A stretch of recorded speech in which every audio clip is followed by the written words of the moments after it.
Assalamualaikum warahmatullahi wabarakatuh. Kami dari kelompok 12 dengan dua orang teman saya, Dava Rical Jannah sebagai pemateri kedua, Reza Harfazumiatko sebagai pemateri ketiga, dan saya sendiri, Safira Aliza sebagai pemateri pertama sekaligus moderator dalam kelompok ini. Baiklah langsung saja, di sini kami akan mempresentasikan hasil kerja kelompok kami yang berjudul Teori Organismik Goldstein dan Angyal.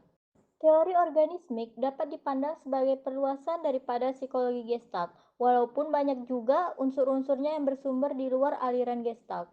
Teori Goldstein. Goldstein berpendapat bahwa kepribadian tidak dapat dipahami dengan cara mengisolir tingkah laku, sebab organisme beroperasi sebagai suatu kesatuan unit yang tidak akan dipahami secara menyeluruh hanya dengan menganalisis bagian-bagiannya saja.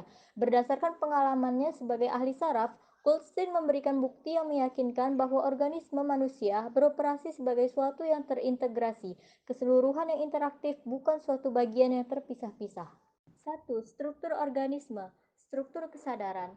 A. Organisme terdiri dari anggota-anggota yang tidak terlepas satu sama lain kecuali dalam keadaan abnormal. B. Organisasi pokok dari fungsi organismik adalah figure and ground. C. Figure, yakni pusat kesadaran. D. Ground, yakni sebuah keadaan lain yang tidak menjadi pusat perhatian. Yang kedua, ada dinamika organisme. Proses ekualisasi adanya suatu sumber energi yang agak tetap dan terbagi rata dalam seluruh organisme. Setiap kali stimulus mengubah tegangan, maka individu akan kembali ke keadaan rata-rata proses ekualisasi. Dinamika organisme atau aktualisasi diri. Terdapat motif pokok dalam diri seseorang adalah untuk mengaktualisasikan diri. Lalu, aktualisasi diri adalah kecenderungan kreatif dari kodrat manusia, dan setiap orang memiliki tujuan-tujuan spesifik yang diperjuangkan. Penyesuaian dengan lingkungan. Goldstein mengakui pentingnya dunia objektif, baik sebagai gangguan yang harus diatasi maupun sebagai sumber sarana yang diperlukan oleh individu untuk memenuhi cita-citanya. Yang ketiga, ada perkembangan organisme. Perkembangan menurut Goldstein adalah terbentuknya pola-pola tingkah laku baru atau percakapan-percakapan baru yang dapat dipergunakan oleh individu untuk memenuhi kebutuhannya yang timbul karena lingkungan tertentu dan dipenuhi oleh lingkungan tertentu. Teori Angyal. Angyal berpendapat bahwa kita sebenarnya membutuhkan ilmu pengetahuan baru. Yang pertama-tama bersifat psikologis, sosiologis, atau fisiologis, tetapi yang mencakup orangnya secara keseluruhan. Pendapat Angyal dapat kita pahami dalam rangka struktur biosfer, dinamika sistem, dan perkembangan kepribadian. Struktur biosfer. Angyal telah menciptakan suatu istilah baru, yakni biosfer.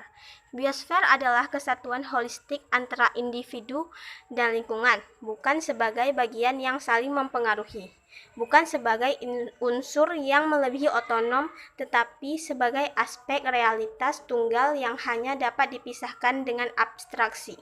1. Sistem-sistem biosfer. 2. Kelengkapan posisi.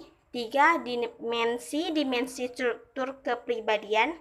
4. Diri simbolis.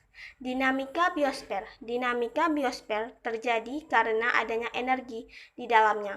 Energi itu ditimbulkan oleh tegangan yang timbul antara kutub pada lingkungan dan kutub pada organisme. Sedang tegangan tersebut timbul karena kedua kutub tersebut bekerja dalam arah antara organisme dan lingkungan.